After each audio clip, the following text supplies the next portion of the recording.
This is the third and probably most important video in my series on social anxiety. I'm going to talk about avoidance behaviours, how damaging they are for people with social anxiety. Avoidance behaviours are not just about avoiding people. They are used to avoid being negatively judged, which is what most people with social anxiety fear. I'm going to give some examples of avoidance behaviours so you understand exactly what they are. See how many you recognise. Leave a comment if you can think of some more. Not making eye contact. Not answering the phone. Checking your phone to avoid conversation. Avoiding social functions. Sitting at the back so no one notices you. Having a friend or a partner accompany you so they can do all the talking. Planning what to say in future conversations. Drinking alcohol to calm or hide the anxiety. Over-preparing for meetings or presentations. And wearing neutral clothing so not to draw attention. Now let's look at why people use avoidance behaviours and why they're so damaging. In the first video, we learned how negative thoughts drive feelings of anxiety and create physical symptoms like sweating and trembling. In order to prevent this awful feeling, people with social anxiety use avoidance behaviours. We also learned that these behaviours are damaging because they reinforce the thoughts and beliefs that led to them. But let's look a bit deeper and see what these behaviours do into the brain. Part of the brain called the hippocampus deals with memory. If you want to remember the name, think of a hippo camping. But the hippocampus doesn't memorize algebra or a foreign language. It memorizes much more basic things, like what is dangerous and what is not.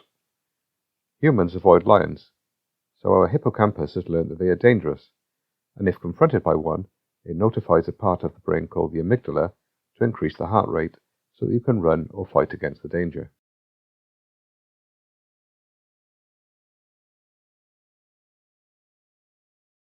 Every time you avoid a conversation, or avoid eye contact, or don't answer the phone, the hippocampus learns that social interaction is dangerous. So every time you are confronted with social interaction, it will tell the amygdala to fire up the fear response with sweating, trembling, and a racing heart. There's nothing wrong with your hippocampus or your amygdala. They're working perfectly. They've just been trained wrong. So how do you untrain your hippocampus? Well, you probably first started your avoidance behaviours when you were a child, so it's going to be really tough trying to give them up. But it can be done. It has to be done gradually and systematically, and CBT gives you some tools to make it easier. So let's get started. Step 1. Make a list of your avoidance behaviours. Step 2. Rate them in order of how hard you would find them to give up. Step 3. Pick the easiest avoidance behaviour to give up. Step 4. Make it even easier. Let's say your avoidance behaviour is wearing neutral clothing. Wear something just very slightly brighter or slightly more adventurous. If your avoidance behaviour is not making eye contact, just try making eye contact for a second as you pass your neighbour in the street. Step 5. Consolidate behaviour and amplify it. If you have worn something brighter, keep doing it, but gradually wear something brighter and brighter. It doesn't have to be over the top. If you manage to make eye contact with your neighbour once, keep doing it. After a few weeks, try a nod of the head or a smile. At this point, you're not going to try conversation, and as you're only passing by quickly, there's not much risk of conversation, so it should be reasonably easy. Step 6. Move up the list. Pick the next avoidance behaviour on your list and give that up. Again, making it easier if you can by just gradually increasing its difficulty over weeks or months if necessary. Step 7. Accept failure. When you learned to walk, you fell over if you tried to run. Your brain was not quite ready for it yet. It's the same when training the brain not to be socially anxious. There will be setbacks. If you get panicky doing number 7 on your list, go back and repeat 5 or 6 for a couple of weeks to get your confidence back. Then try number 7 again. Step 8. Reflect and congratulate.